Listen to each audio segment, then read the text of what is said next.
Omuvugi w'enyonyi Jackson Ninsima aziikirwe omu gombora ya Rwenshande omu kyaro ky'Ekihama omu district ya Kiruhura.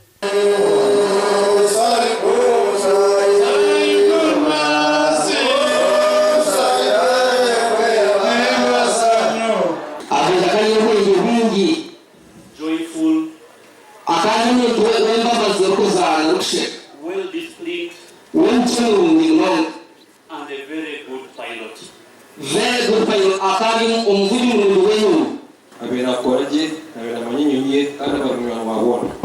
Okufa kwa Jackson kukiijaho buyabire navuga enyonyi arikuruga omu nsharo y'ihanga lya Congo hihi na Uganda omu Kasese atyo akagwa omu Rugoma omu Kivu province. Hati twabere nzibashanga ina nabita batuganda kurasi kubakitunga ahabw'okuba kuya kubakitungire twagamba hamwe batuganda nareba kurasi nyuko muntu wabera tegereko nangwe no kubona terera Steve no nabaganda ati okugiro kwe kinareba tinkamenya abantu babo. Omuziki mukuru obirare mukuru w'ihanga bitozwe kize Minister w'ebyokwerinda General David Rubakuba Muhozi azirengu nk'ihanga riferirwe kihango. Uko ni mpanyangu hanga wonku manyowa man mengi kandi taka kwe Jackson. So maybe umwana ngo musekere mukono sani yamutwa.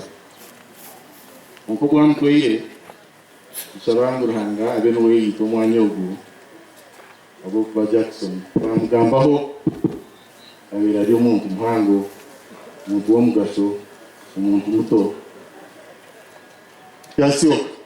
Ishe cy'umuzara Steven Kira azire ngo okufa kwa Jackson tukumutangeize ahabw'okuba bire nakore biru kutangaza ukarahangaho abatsiriho n'abasakuru Abantu beyi bakutekatekaho mu Rwanda ndibatekatekaho mu Rwanda nambwenu ijoka ijaha shabiri tudaraho twagumanteye umbiri burahi twose turondo mbiri nambwe abarokore rero yine bakajya gutekateka namoyo bahita bazana rondo mbiri nambwe hati icyo tekateka gutureba musanduko ko gatukekateka tuyagwire ubwo mwana w'icyo gwamuhamu omwicyo kukazayi aho nturwe na mutekateka kukazayi gwagirira ogwasigira abana babiri no mukazi muto kandi shezaro mukazi ogu amushabiro kugumisereza akakuza abana akaguma omukeji kandi yamuragana so kubareberera ekiri kumara.